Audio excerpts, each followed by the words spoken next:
J'invite à présent son Excellence. I now invite His Excellency Mr. António Guterres, Secretary General of the United Nations, to make a statement.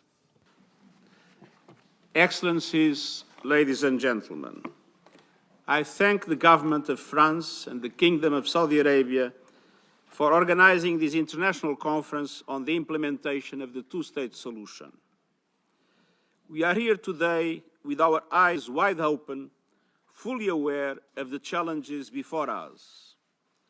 We know that the Israeli-Palestinian conflict has endured for generations, defying hopes, defying diplomacy, defying countless resolutions, and defying international law. We know that the conflict continues to take lives, destroy futures, and destabilize the region and our world.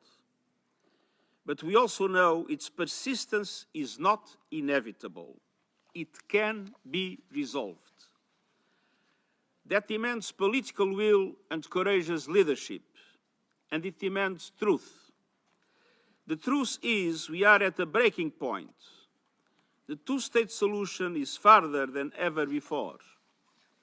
Excellencies, nothing can justify the horrific 7 October terror attacks by Hamas and the taking of hostages, both of which I have repeatedly condemned.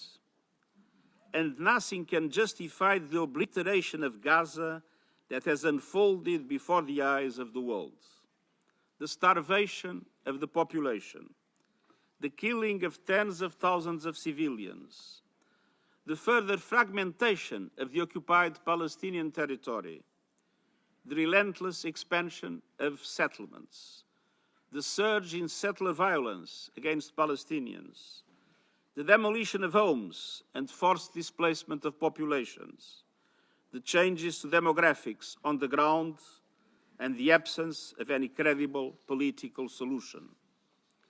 And the support, as expressed in a Knesset declaration voted last week, for annexing the occupied West Bank.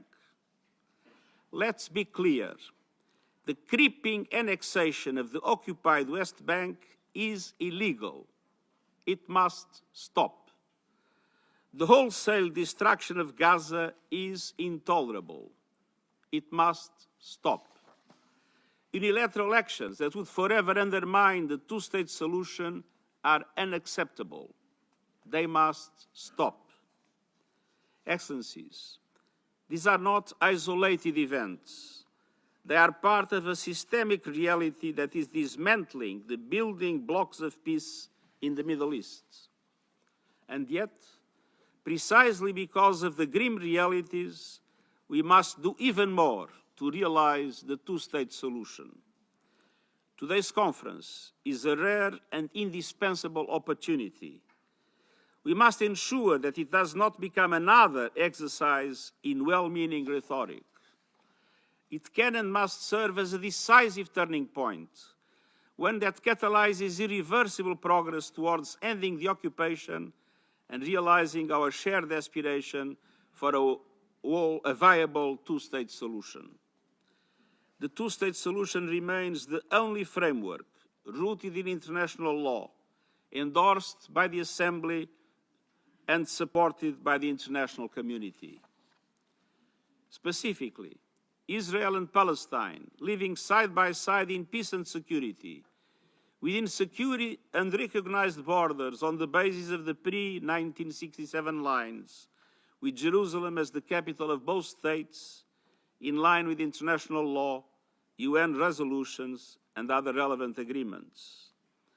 Two independent, contiguous, democratic, and sovereign states, recognized by all and fully integrated into the international community.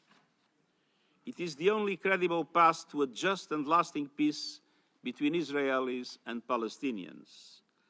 And it is the sine qua non for peace across the wider Middle East. Excellencies, Israel, Palestine, and others will have to make difficult decisions on that path. Bold and principled leadership will be required on all sides. We are here to encourage and support that effort.